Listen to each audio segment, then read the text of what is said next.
boldly question the existence of a God, because if it exists, it will value the respect of reason more than blind fear.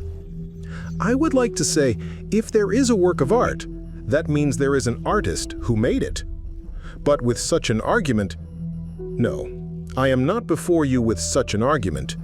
I am not before you with any argument either. I am here more to share the definition of God or thoughts on its existence or non-existence in the thinking of philosophers and some scientists. This video is not about trying to prove the existence or non-existence of God. It is more about what are the philosophical thoughts on, is there a God? Or if it doesn't exist, what are the philosophical thoughts in this direction? Arguments for the existence of God have been put forward by philosophers, theologians, and other thinkers. In philosophical terminology, the problem of God's existence is related to the epistemology, that is, cognition, of God's ontology. Thus, the cognition of God's ontology is related to how we think about whether God exists or not. Debating God's existence brings with it many philosophical problems. The main problem is the lack of a universally accepted definition of God. Some definitions of God are such that the existence of something conforming to the definition is beyond doubt.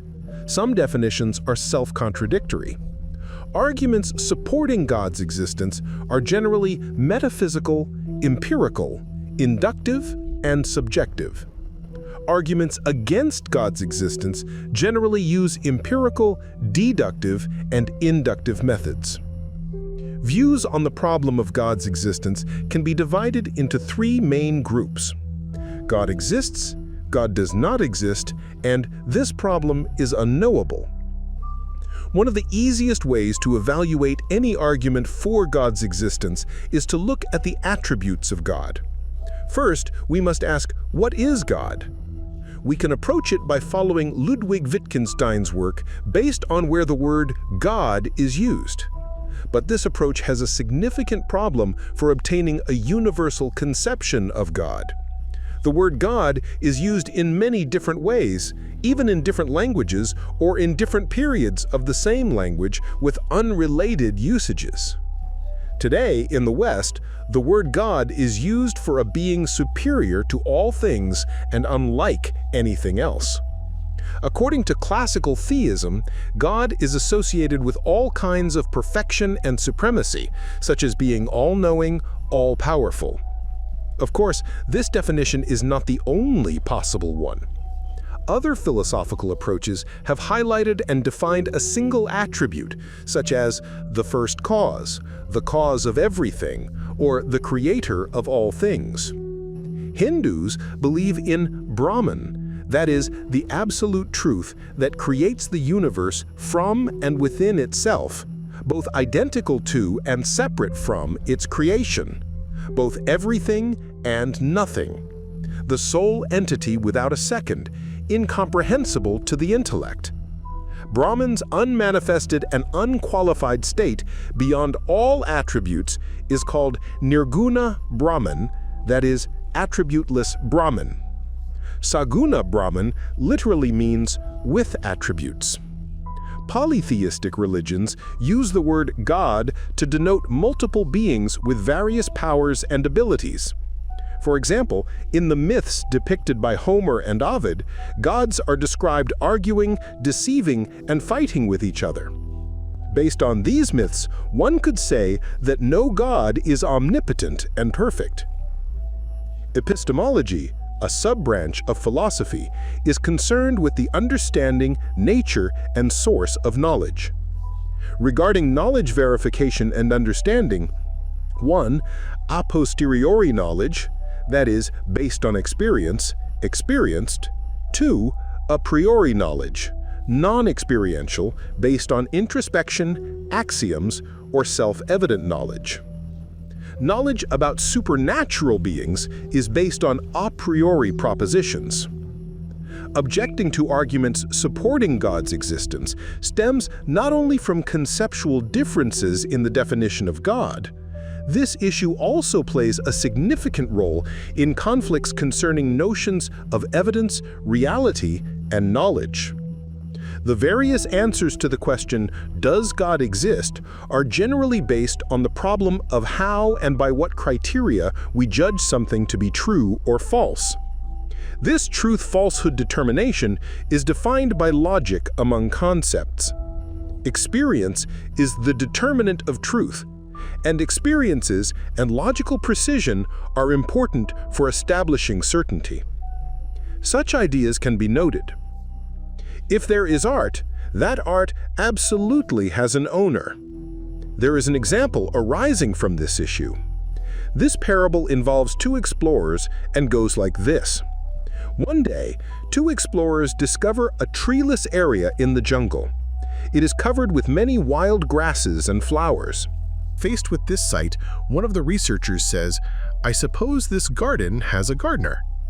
The other objects, saying there is no visible gardener around. They set up a tent and start waiting, but no gardener appears. Perhaps he is an invisible gardener. He might come secretly. To test this, they surround the place with barbed wire and even electrify the wires, searching the area with dogs. But no sound comes from anything shocked by the electric current. No scream is heard, and no movement occurs to reveal a man climbing the wires. The dogs don't bark. But the believer still isn't satisfied with these situations. But there is a gardener here, invisible, intangible, unaffected by electric current, odorless and silent. He comes secretly to tend his beloved garden. Finally, the skeptic despairs and says, "What remains of the claim you initially put forward? What is the difference between an invisible, intangible, perpetually elusive gardener and an imaginary or absurd gardener? Doesn't giving such an explanation make the gardener's existence untestable and simultaneously indeterminable?" Charles Darwin, in his book, The Descent of Man, states that the idea of God was absent in the thoughts of early humans. According to Richard Dawkins, the God claim is a scientific claim, and its existence is in principle provable. Although the existence or non-existence of the idea of God cannot be definitively proven, the results of scientific research and findings, and the conclusions reason draws from them, will allow us to talk about the idea of God. Dawkins states that he thinks we might one day in the future be able to speak more scientifically about God's existence and non-existence. He discusses two types of agnosticism regarding God's existence and non-existence. Based on this hypothesis, he claims that these levels of belief emerge regarding God's existence and non-existence based on probabilities. A person 100% convinced God exists, "I know God exists." A person who believes the probability of God's existence is very high, though not 100%. A person leaning towards belief that the probability of God's existence is just above 50%. A person claiming the probability of God's existence and non-existence is exactly 50%, completely impartial agnostic. A person leaning towards atheism, seeing the probability of God's existence as just below 50%. A person who, while not seeing the probability as 100%, sees it as very low and leans towards atheism. An atheist person who sees the probability of God's non-existence as 100%. "I know God does not exist." Listing these categories, Dawkins places himself in the 6th group, but he states he is inclined towards the 7th group. Philosophers' thoughts on God. According to Plato, there is a God who manifests the ideas in the material world and tries to coordinate them. This God is the demiurge. Demiurge means craftsman. But neither the ideas nor matter depend on him because he did not create them. The demiurge coordinated the eternal ideas with their manifestations. In this respect, the demiurge can be called the creator. At the same time, the demiurge is not omnipotent. He only wants to align matter with the idea by breaking its resistance, but he can only do this partially. According to Aristotle, God is sometimes the universe, sometimes the soul. Sometimes Aristotle sees God as another origin for the universe, sometimes as the fire of the heavens. According to Anaximander, gods were born and died in various seasons, and these were infinite worlds. According to Anaximenes, air was God, created, vast, and always in motion. According to Democritus, God is sometimes images and their vortices, sometimes it is nature creating these images, and ultimately our knowledge and intelligence. Xenophanes' God is spherical. It sees, hears, but does not breathe. It has no similarity with human creation. He associated the denial of God with three main reasons. The first, the flawed principle underlying the statements used about God, their inconsistency with evaluations made from his perspective. Second, the content and form of the arguments used by theistic religions for God's existence were inadequate and problematic. Third, parallel to the problem of evil, the criticisms directed at theism's understanding of God still cannot be answered satisfactorily and convincingly. In a letter to Herodotus, he puts forward this idea regarding these theses. As everyone knows or accepts, gods are immortal, happy beings. This is impossible for such beings to have emotions like distress, unease, anger, or benevolence as seen in humans, because these ultimately imply weakness, fear, unease, and dependence on others. Belief in gods is not established by authority, custom, or law. Gods are happy and immortal beings. What distress could an immortal and happy being have, or what actions that cause distress in others? Such a being could feel neither anger nor gratitude. Gods are in human form. A being with the most perfect nature must have the most beautiful form. Since there is no appearance more beautiful than the human form in the world, it is necessary for gods to be in human form. Gods are semi-corporeal things. Heraclitus oscillates between various views. Later, he deprives God of senses, transforms it from form to form, and finally says that God is earth and sky. According to Strato, God is nature possessing the power to produce, increase, and decrease. It has no form or senses. According to Perseus, a contemporary of Zeno, those who rendered important service to humanity or discovered useful things were called gods. According to Thales, God is a power that created everything from water. According to Nietzsche, the idea of God was created to help humans ward off the meaningless, apparently meaningless sufferings commonly seen on Earth. For Nietzsche, there is also a natural explanation for belief in God. God is a psychological construct built to manage stress, mitigate the impact of trauma, and provide companionship on the path of pain. Anaxagoras was the first to propose that the order and behavior of all things are governed by the power and mind of an eternal spirit. Alcmaeon attributed divinity to the sun, moon, stars, and the soul. Pythagoras' God was a spirit scattered at the creation of all bodies, and our souls are separated from it. He argues that since everything has a cause, there must also be a first cause to set everything else in motion. This first cause is God, and it itself is free from the need for a first cause. Russell argues that if we can judge that something does not need a cause, we have no reason to say that the world itself does not need a cause. He responds to religions with the Russell's teapot or celestial teapot example. If I were to assert that there is a porcelain teapot revolving around the sun in an elliptical orbit between Earth and Mars, and that this teapot is too small to be detected even by our most powerful telescopes, no one could refute my opinion. But if I went on to say that human consciousness doubting my thesis is unacceptable and disrespectful because it is unfalsifiable, everyone would rightly think I was talking nonsense.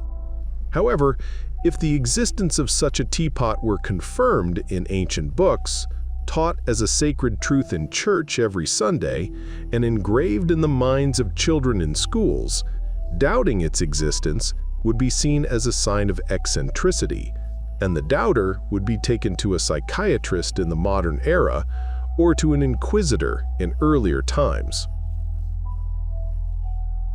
Parmenides turned God into a circle encompassing the sky and holding the world with the wrath of light. According to Empedocles, the gods were the four elements, and they do everything. It would be wonderful if there was a God who created the world and had mercy on us with compassion, if there was a moral order in the universe and an afterlife. But it is a surprising fact that all of these are things we are forced to desire. God is nothing but an inflated father figure. Speusippus, Plato's nephew, considered God to be a kind of animal force governing everything. According to Cleanthes, God is sometimes mind, sometimes the universe, sometimes the soul of nature, and sometimes the all-encompassing high temperature. In his view, God is nature possessing the power to produce, increase, and decrease. It has no form or senses. Since Socrates himself left no written sources, we do not know if he believed in one god or many gods. But in Socratic literature, by carefully analyzing the concepts sometimes used as God, sometimes as gods, it can be understood. Socrates made little effort to define God, but the God he believed in is a supreme being, rational, and wishing good for beings. According to Socrates, the proof of God's existence is cosmological, that is, the order seen in nature. Additionally, God announces its existence through various signs and messages given in different forms. The God he believes in is a God that can do whatever he wishes, created beings, and organizes events with specific purposes. But sometimes, the expression gods comes from Socrates' mouth. Aristo says that God cannot be compared to anything in any form. It has no senses, and it is unknown whether it is alive, what it is, or what it is not. The Xenocrates also have 8 gods. 5 are the quintessence of the planets, the 6th is all the fixed stars, the 7th and 8th are the moon and sun. Zeno's God is the natural law that commands good and prohibits evil. It gives life to living beings. It does not encompass traditional gods like Zeus, Hera, and Vesta. And finally, I repeat, boldly question the existence of a God. Because if it exists, it will value the respect of reason more than blind fear. Thank you for watching. If fate allows, see you in other videos.